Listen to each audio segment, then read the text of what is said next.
itu satu sama lain bersaksi. Gitu. Ya kan? Yang mana dijadikan satu, jadi saksi ini merangkap sebagai saksi dan sebagai keterangan terdakwa sendiri. Jadi hanya sekali untuk dua, sebagai saksi dan sebagai keterangan terdakwa. Ya kan? Yang mana hari ini adalah sidang terakhir, yaitu pemeriksaan terdakwa. Sehingga ditetapkan tadi untuk tanggal 27 jaksa sudah diharapkan dan diharuskan bahkan mengajukan tuntutan, ya kan? Yang mana nanti biasanya setelah 1 minggu setelah itu baru kami pembelaan atau pledoi yang biasa kita sebut pledoi. Ya, jadi sidang ini sudah selesai, tinggal istilahnya jawab menjawab lah. Nanti ada replik, ada duplik, baru putusan. Diharapkan pertengahan bulan depan ini sudah putus. Ya kan? Tadi memang banyak hal yang kita tanyakan ke yang bersangkutan dan Ani membuktikan dia mempunyai bukti bahwa selama 3 bulan itu Mulyana membeli koin, menjual koin ke Ani itu ternyata dalam 3 bulan itu Agustus sampai November hanya 6 miliar. Jadi kerugian 27 miliar itu perlu dipertanyakan. 6 miliar, bahkan dia ada bukti, ada hitung-hitungannya bahwa hanya 6 miliar. Yang mana 27 miliar itu pun kemarin juga diklaim, yaitu uang Mulyana sendiri 15 miliar, ditambah uangnya Haji Nana 13 miliar. Buya Nana.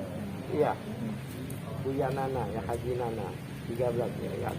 Tapi Haji Nana bilang, saya tidak pernah meminta Mulyana melaporkan siapapun juga, baik Aye maupun Ani.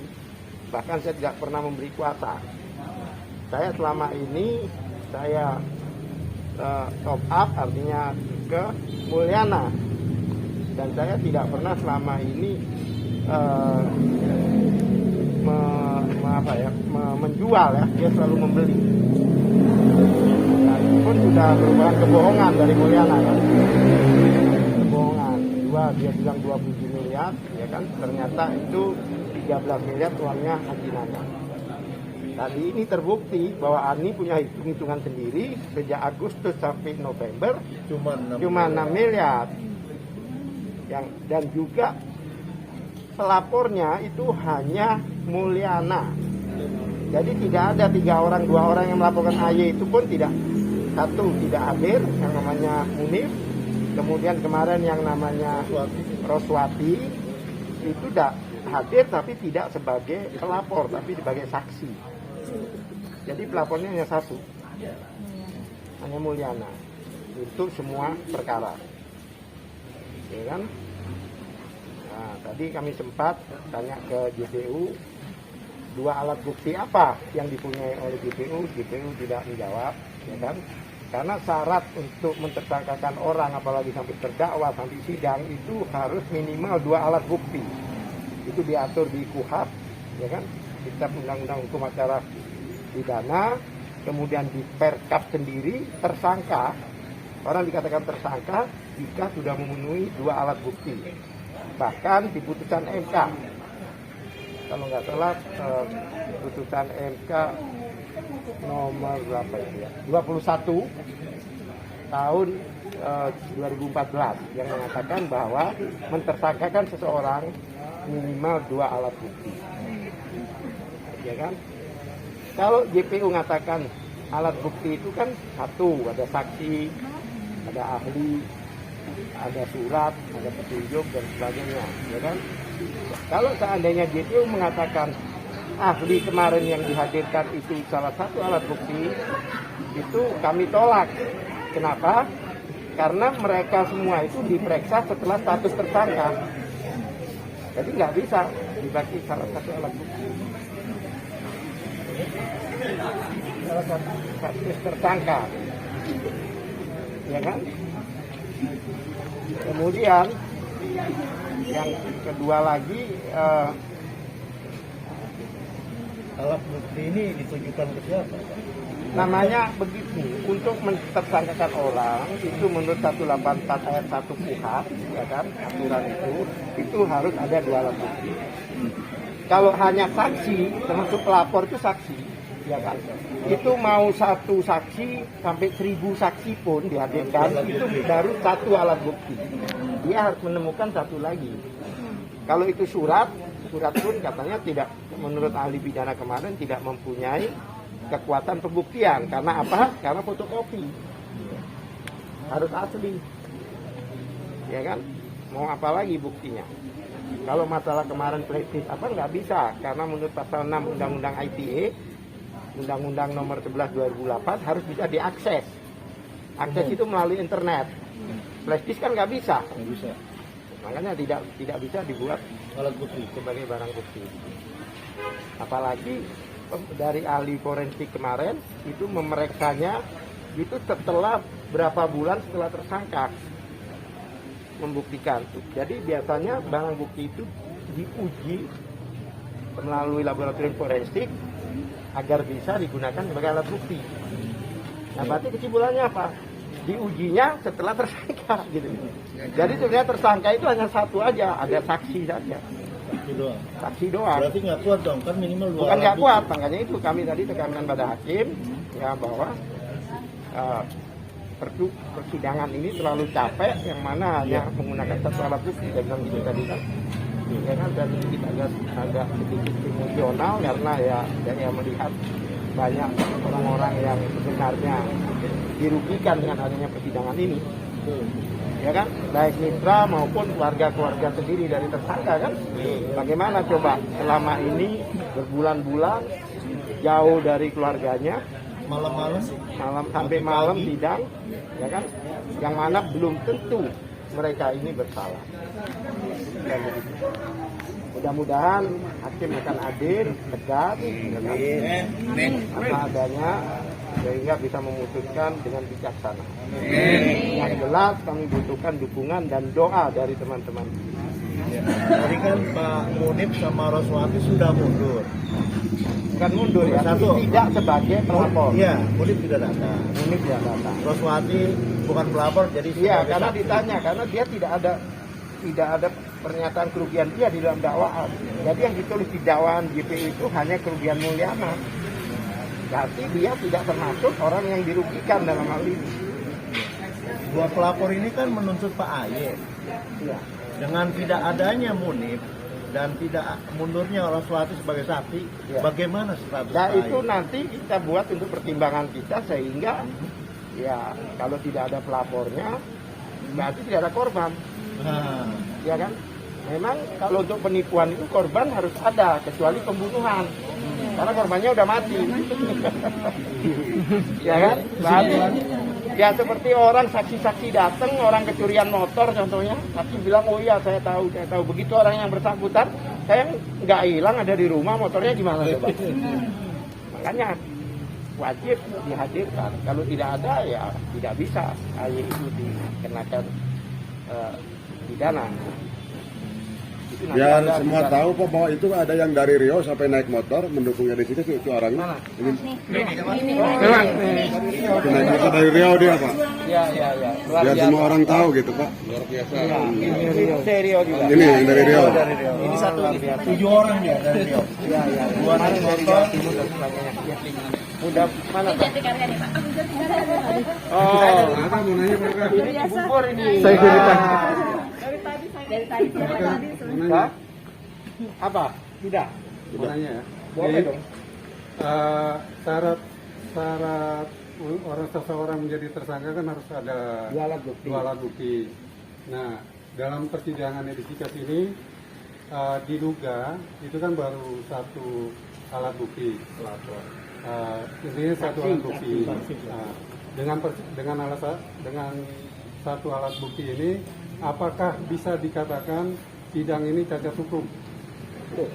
Kemarin kan ahli hukum pidana mengatakan, ya kan, bagaimana kalau dengan yang seharusnya tidak bisa dipersidangkan, karena apa? Berarti dia tidak, status tersangkanya tidak sah. Kalau tersangkanya tidak sah, terdakwanya di persidangannya juga tidak sah. Itu oleh sebab itu kita beri gambaran hakim, karena ini sudah sidang, tidak mungkin diputus di tengah-tengah ya. Nah, mudah-mudahan dengan bukti, dengan saksi kita, kemudian dengan usaha-usaha kita itu dapat menyebabkan keyakinan hakim mengatakan bahwa ini tidak ada tindak pidana. Satu lagi Pak Aga. Kalau menurut saya persidangan edisi case ini sama seperti persidangan aplikasi ojol karena sama-sama aset digital. Nah, pada saat berdirinya aplikasi edisi ojol itu belum ada peraturan. Nah, sama seperti edisi cash Jadi begini, memang di dalam prinsip ya di hukum pidana itu ya pasal 1 ya di undang-undang hukum pidana itu mengatakan bahwa jika belum ada undang-undang yang mengatur maka tindak pidana itu tidak ada gitu loh. Oleh sebab itu memang dari faktanya mulai 2018 itu kan tidak ada aturan. Begitu ada aturan kan diikuti. Tapi dari awal pembuatan aplikasi itu sudah didaftarkan di Kementerian Meninfo kan? Berarti apa? Itu adalah menyediakan aplikasi, bukan mengumpulkan dana. Ya kan? Kayak WA itu kan aplikasi. Ya kan? WA itu aplikasi. Jadi siapapun juga bisa menggunakan WA itu. Ya kan? Jadi tidak ada pengumpulan dana. Aplikasi yang mana aplikasi itu digunakan untuk bertransaksi. Tidak ada pengumpulan dana ke ownernya, pemilik yang mempersiapkan aplikasi itu tidak ada. Bahkan orang yang membuat aplikasi itu menjadi member di situ. Ya kan? Kalau dengan ada kekayaan sebelumnya itu karena AY ini terdakwa ini yang didakwa ini memang sebelumnya bermain di pasar internasional kripto. Bukan karena edisi cash, bukan. Sebelumnya dia Edinar itu dia bermain di internasional. Ya kan? Artinya dari awal memang dia sudah mempunyai modal, makanya dia bentuklah edisi cash dengan harga flat yang mana dia mining dengan luar internasional itu digunakan untuk komunitas. Sehingga diputar ke sini gitu loh. Yang mana tujuannya untuk mensejahterakan para anggota, artinya berbagi keuntungan lah istilahnya begitu. Ya kan? Berbagi manfaat bukan keuntungan. Faktanya kan tidak ada masalah.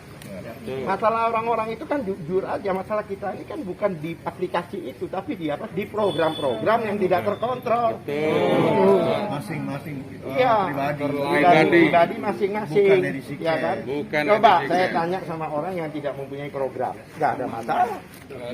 Nggak ada. Ya kan? Jujur aja masalahnya di situ.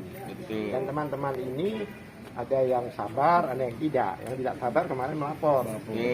Yang sabar ya, insya Allah kalau dengan adanya ini tidak bersalah, kita minta Bapepti untuk menghidupkan kembali aplikasi ini, ya kan? Karena faktanya tidak ada kejahatan, ya kan? Sehingga bisa berjalan lagi.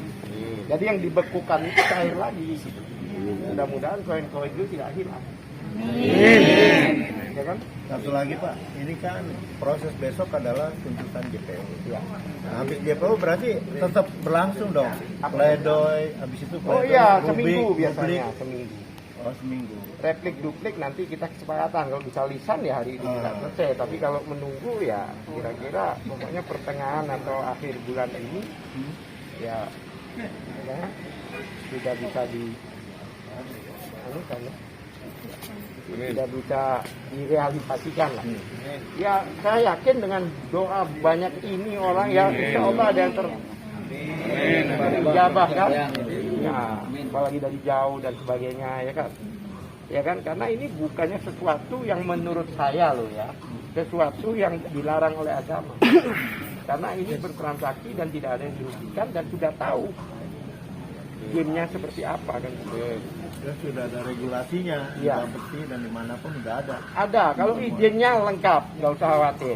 Kalau dibilang tanpa izin, ya keliru. Satu, seandainya dikenakan pasal tanpa izin yang Undang-Undang Nomor 7 tahun 2014 nggak bisa karena sudah diganti Undang-Undang Omnibus Law, Undang-Undang Nomor 11 tahun 2020. Jadi sudah tidak bisa diterapkan lagi. Dakwaannya sudah tidak valid lagi untuk izin. Ini Untuk skema sudah, ya pokoknya semuanya tidak kena. Mitra-mitra banyak yang nanya nih Pak Al-Katsiri terkait barang bukti sitaan kemarin. Apakah itu bisa seandainya Pak Ayah dinyatakan menang, apakah itu bisa kembali ke Pak Ayah atau bagaimana? Ya kalau memang di dalam hukum kalau bersalah ya harus kembali. Tidak bersalah. Sorry, kalau tidak bersalah ya harus dikembalikan. Harus ya. Ya harus dong. Itu kan namanya disita, bukan diambil. Disita sementara ya kan. Jadi Anda nggak punya STNK, Anda jalan nggak punya SIM, disita motornya. Tapi begitu Anda tunjukkan ada SIM, ada STNK, dikembalikan. Kalau dikembalikan berapa persen, Pak? Ya keseluruhan. 100%. Kalau ada kekurangan ya kita masalahkan. Saya rasa itu aja Pak Al-Katsiri udah malam ya.